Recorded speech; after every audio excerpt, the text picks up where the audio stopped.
जय हिंद दोस्तों।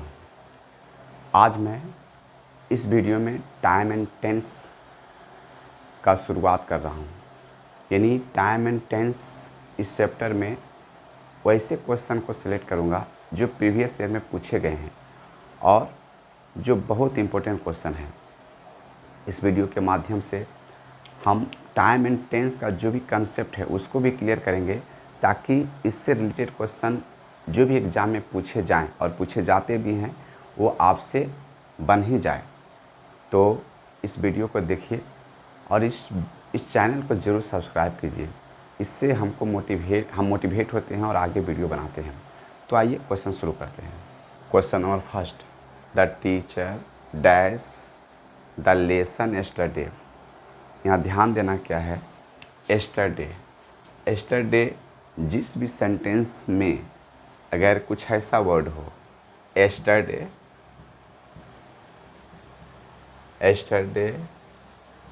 Last plus time ago, ऐसा कुछ भी वर्ड हो तो उसको हम सिंपल पास्ट में रखते हैं। और ख़ास करके ये ज़्यादा पूछा जाता है, लास्ट प्लस टाइम, जैसे last week, last month, last year, last decade.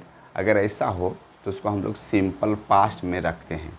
तो याद रखेंगे, यहाँ पर एस्टरडे है। एस्टरडे ये बता रहा है कि ये टेंस पास्ट टेंस में रहना चाहिए और पास्ट टेंस में हमेशा MV2 का प्रयोग होता है, यानी वर्ब का दूसरा फॉर्मेट का प्रयोग होता है।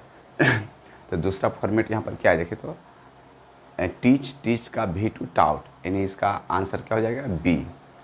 सेकेंड नंबर क्वेश्चन देखिए तो, let me dash the classroom please. देखिए यहाँ पर टू को हम लोग देख रहे हैं, टू को। तो याद रखिए, लेट के बाद हमेशा ऑब्जेक्ट का प्रयोग होता है और उसके बाद MV1 का प्रयोग होता है। लेट के बाद ऑब्जेक्ट का प्रयोग होता है, उसके बाद MV1 यानी मेन वर्ब का फर्स्ट वर्ब का प्रयोग होता है। ऑप्शन आप चेक कीजिएगा तो लेट के बाद MV1, V2 है, हैड प्लस MV3 है, लिविंग V4 है, लेकिन यहाँ पर V1 लीव है, यानी 2 का आंसर क्या हो जाएगा, लीव। क्या हम लोग याद रखेंगे, लेट के बाद ऑब्जेक्ट और ऑब्जेक्ट के बाद हमेशा MV1 का प्रयोग होता है। तो MV1 यहाँ क्या है, leave. Let me leave the classroom please, कृपया मुझे क्लासरूम से जाने की इजाज़त दिया जाए, या मुझे क्लास से जाने दिया जाए। इसका हिंदी ये हो जाएगा। 3, you get new dress tomorrow, you dash get new dress tomorrow. यहाँ पर वर्ड देखिए तो क्या है, टुमारो। टुमारो मतलब इस टेंस को फ्यूचर में रहना चाहिए या प्रेजेंट टेंस में रहना चाहिए। टुमारो का मतलब फ्यूचर टाइम होता है। टुमारो फ्यूचर टाइम का बोध करवा रहा है। अब यहाँ फ्यूचर टाइम का आप ऑप्शन चेक कीजिए, देखिए तो विल पहला ही ऑप्शन होना चाहिए। ये पास्ट टेंस नहीं होगा, हैव नॉट। हालांकि प्रेजेंट टेंस में है, लेकिन यहाँ परफेक्ट ऑप्शन क्या हो रहा है, will. You will get new dress tomorrow, कल तुम्हें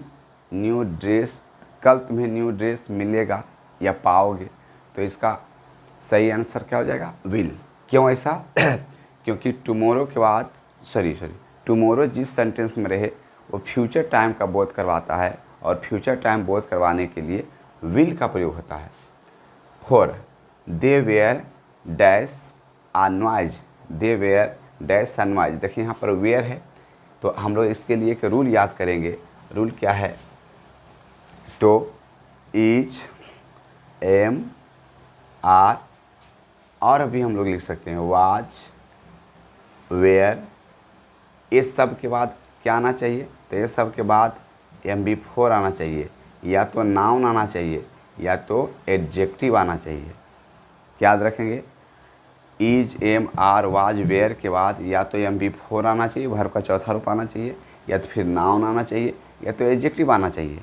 आप चेक कर लीजिए ऑप्शन में। तो वेयर के बाद यहाँ पर देखिए तो यहाँ पर सभी वर्ब हैं, तो वर्ब आ रहे हैं, तो वर्ब कैसे रूप में रहेंगे, चौथे रूप में। तो यहाँ पर क्या हो जाएगा, मेकिंग, यानी दे वेयर मेकिंग अनवाइज। तो इस तरह से क्वेश्चन नंबर 4। क्वेश्चन नंबर 5 देखिए, आई do not dash Rita any मोर। देखिए क्वेश्चन तो, आई do not dash Rita any मोर। यहाँ पर देखिए तो डू नॉट का प्रयोग हुआ है, डू नॉट। तो हम रूल क्या होता है, रूल होता है डू, डज और डिड के बाद हमेशा MV1 का प्रयोग होता है। डू डज डिड के बाद MV1 का प्रयोग होता है। यहाँ पर नोट लगा हुआ है तो हम लोग MV1 यानी मेन वर्ब का फर्स्ट फॉर्म चेक कीजिए, सीन MV3, सी यहाँ पर आंसर हो जाएगा सी। ए भी है इसके साथ है, ए सिंग है, MV4 है, आंसर क्या हो जाएगा B. I do not see Rita any more, ठीक है, यानी इसका आंसर क्या हो जाएगा बी। 6 में देखिए तो you dash the piano, you subject है, सब्जेक्ट के अनुसार पहले हम लोग चेक कर रहे हैं is playing, am playing, are playing, कितना इजी क्वेश्चन है। और जितने भी क्वेश्चन यहाँ पर लिए गए हैं सभी प्रीवियस ईयर यानी पूछे गए क्वेश्चन है और वही क्वेश्चन यहाँ पर लिए गए हैं। तो हम लोग देखिए यू के साथ आर का प्रयोग होता है, आर प्लेइंग। यहाँ पर प्लेइंग का मतलब खेलना नहीं होता है, बजाना होता है।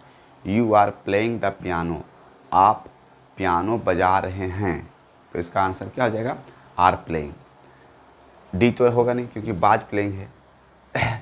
तो यू के साथ अगर पास्ट टेंस में भी रहता तो वेयर प्लेइंग होता, यू वेयर प्लेइंग। तो यहाँ पर कोई टाइम देता, yesterday, last week, last month या कोई डेट दे देता तो हम वेयर प्लेइंग हो सकता था, लेकिन यहाँ पर टाइम कोई रहना चाहिए था पास्ट टेंस का, लेकिन है कोई नहीं तो यहाँ पर आर प्लेइंग हो जाएगा। क्वेश्चन नंबर 7 देखिए जो सी ट्रेवल विथ हस यस्टरडे। देखिए यस्टरडे आया है और हम लोग पहला क्वेश्चन पढ़े थे, यस्टरडे जब भी रहता है तो कौन सा टाइम का बोध करवाता है, पास्ट टाइम का। पास्ट टाइम सिंपल पास्ट और इसके लिए V2 का प्रयोग होता है, V2 होता है। लेकिन यहाँ पर गौर से देखने की बात क्या है कि V2 तो होता है लेकिन यहाँ पर देखिए तो सब हेल्पिंग वर्ब है, कैन भी हेल्पिंग वर्ब है, डज भी हेल्पिंग वर्ब है, डिड भी, डिडंट है और मे भी है। तो यहाँ पर पास्ट टेंस को कौन रिप्रेजेंट कर रहा है, कैन से पास्ट टेंस होता नहीं, डज तो प्रेजेंट टेंस होता है, मे तो पास्ट टेंस होता ही नहीं, तो यहाँ पर क्या हो जाएगा डिडंट। और ये नेगेटिव सेंटेंस है और यहाँ से क्या होना चाहिए क्वेश्चन मार्क भी होना चाहिए क्योंकि सेंटेंस डिडंट से शुरू हो रहा है।